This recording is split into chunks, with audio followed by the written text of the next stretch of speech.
રાજ્યના પૂર્વ નાયબ મુખ્યમંત્રી નીતિન પટેલ ભલે કહે છે કે ગુજરાત ભાજપના તમામ ધારાસભ્યો લાંબી રેસના ઘોડા છે, પરંતુ હકીકત તો એવી છે કે માત્ર કમળના સિમ્બલ પર જ ભાજપ તથા મોદીના નામ પર જ વોટ મેળવી તે પણ પોતાના વિસ્તારમાં ડંપાસ કરી રહ્યા છે।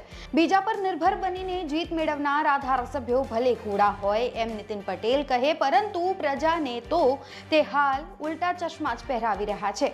પ્રજાના કામો કરવામાં નિષ્ફળ નીવડ્યા છે। ભાજપના ધારાસભ્યો પોતે પણ હવે આંતરિક રીતે કંટાળ્યા હોય તેવું લાગી રહ્યું છે, પરંતુ આ વાત કહેવી તો કોને કહેવી, કેમ કે અંતે તો પાર્ટી લાઇનથી જ બંધાયેલા છે।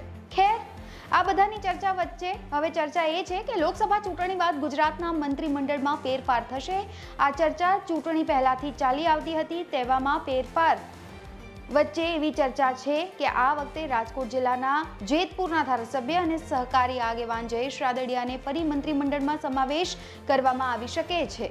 તો સાથે જ ક્ષત્રિય આંદોલનની કોઈ મોટી અસર જોવા ન મળતા અને ક્ષત્રિય સમાજ ભાજપ સાથે રહ્યો હોવાનું જાણવા મળતા ક્ષત્રિય નેતાઓને પણ મંત્રીમંડળમાં સમાવેશ કરવામાં આવે તેવી ચર્ચા છે, જેમાં જામનગરના રીવાબા જાડેજાનું નામ આગળ છે।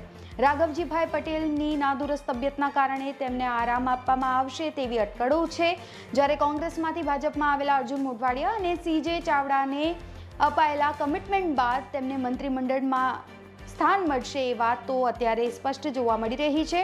ત્યારે સ્થાનિક સ્વરાજની ચૂંટણીઓને ધ્યાનમાં રાખીને ભાજપ દ્વારા સરકાર અને સંગઠનમાં શું નવા ફેરફારો થશે તેના પર સૌ કોઈની નજર અત્યારે મંડાયેલી છે। ખેર, એ જોવું પણ ખૂબ જ રસપ્રદ રહેશે કે મંત્રીમંડળનું વિસ્તરણ ક્યારે થશે। કહેવામાં એવું પણ આવી રહ્યું છે કે 7 થી 10 નામો એવા છે જેમનું પત્તું કપાઈ શકે છે અને ન્યૂ ફેસીસને છે એ ચાન્સ આપવામાં આવી શકે છે, પરંતુ આ માત્ર ને માત્ર અટકળો છે અને મીડિયા રિપોર્ટ્સમાં આવી વાતો વહેતી થઈ રહી છે। અત્યારે આ રિપોર્ટમાં બસ આટલું જ। ગુજરાતના તમામ મહત્વના સમાચાર જોવા માટે અને જાણવા માટે આપ જોડાયેલા રહો ગુજરાત તક સાથે। ફરી મળીશું। નમસ્કાર।